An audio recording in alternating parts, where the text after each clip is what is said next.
Tala, ma sujet de prière pour Yosenga Kawana. Moussous Nzambe il faut répondre, Moussous gouvernement il faut répondre. Yo Mutosengaka Musala. Yo Mutosengaka Ibala. Yo Mutosengaka Okoma Ozala stable na vie. Ndeko Nangai. Soki gouvernement Ezama B. Réponse à ma prière, on a dit 100%, 90% réalisé. Il y a parce qu'il y a lobby. Ce qu'on a soutenir le gouvernement, pas qu'il y ait la moutou na imala. Ce qu'on a bien. Gouvernement est bien. Pas soit moutou na yé. Pas ta la moutou. Et ça a trois conditions. Ou soit, balé sakaye.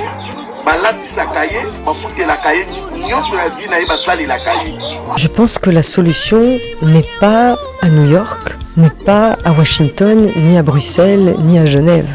La solution est ici. Et donc, c'est au Congo à se prendre en main, à demander clairement ce qu'il attend, par exemple.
Chrétiens congolais partout vous allez, surtout au bazar na capitale à Kinshasa.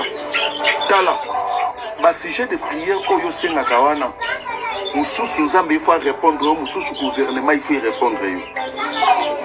Yo Mutosengaka Musala. Yo Mutosengaka Ibala. Yo Mutosengaka Okoma Ozala stable na vie. Ndeko Nangai. Soki gouvernement Ezama B. Réponse à ma prière, on a dit 100%, 90% réalisé. Parce que tant que nous sommes ensemble, Pambolanga na zwa musala. Musala ngona kati ya capitale ya Congo la kisanga compagnie.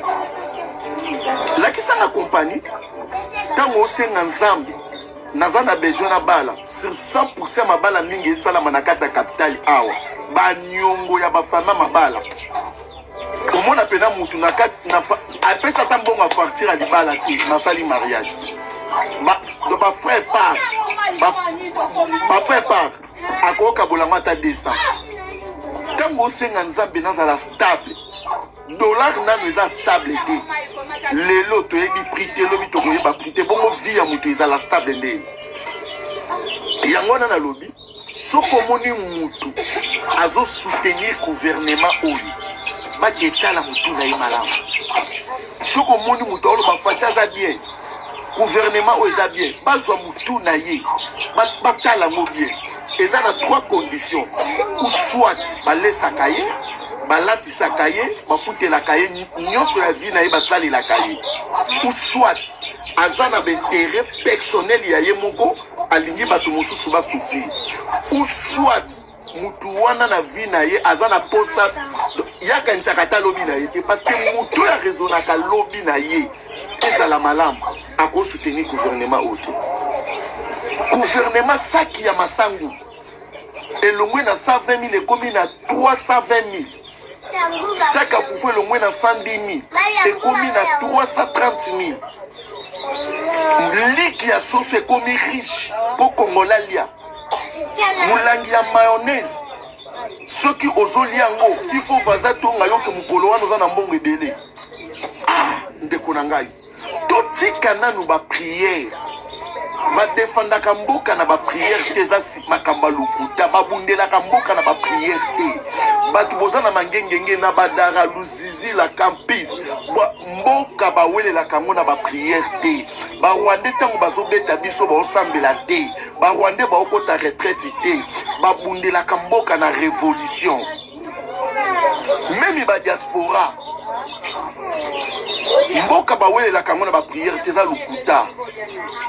Tango ba Rwandais ba obeta biso ba okota ba retraite te. Mboka mo matoko maka ba Rwandais, ba pays comment tokoki ko similia ka liboso na bango. Tala 2023 soki élection ezate. Tokozala parmi bato ba ondima bazala ba victime ya mboka oyo. Comment peuple nanga ko nyokwa na niveau oyo. Bino basali ya Nzambe, bino honte à vous. Basali ya Nzambe corrompu. Basali ya Nzambe corrompu. Bozolo ba par la langue à lukuta. 2023 année de victoire, et ça année de réussite, il y a lukuta. 2022 boloba na batu bomoti. 2022 année de victoire, année de réussite, année de progression. Tosuki wapi.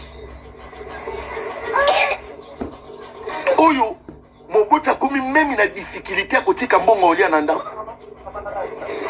Bande ko bolimbisa ngai. Naoki mabe makasi. Toko sensibiliser bato. Toko dénoncer tala vraie arme o eleki ba arme nyonso eza maloba. Arme o eleki ba arme nyonso. Ba diaspora mutu moko ko sabino te. Oto sangisa mbongo to soma minduki to libérer Congo lukuta. Oh, tout ça les kiri moko bo bakozana ba arme lukuta. Arme eleki ba arme nyonso. Ezaka maloba. Maloba koki ko transformer mutu azwi kanda. Maloba koki ko sala ke muta se sacrifier pour na baninga. Arme ni boluka. Arme zaka message. Ko talisa ba congolais ke tozali dernière génération oyo soki to télémité bana na biso ezana ba place mususu ba obetela bango lisolo place ezalaki mabele na biso. Merci Bayaya. Merci Batudion sur votre soutien Nakanga. Merci beaucoup. International, les milliards sont mobilisés, on tue en RDC, silence radio. Je pense que la solution n'est pas à New York, n'est pas à Washington, ni à Bruxelles, ni à Genève. La solution est ici. Et donc, c'est au Congo à se prendre en main, à demander clairement ce qu'il attend, par exemple.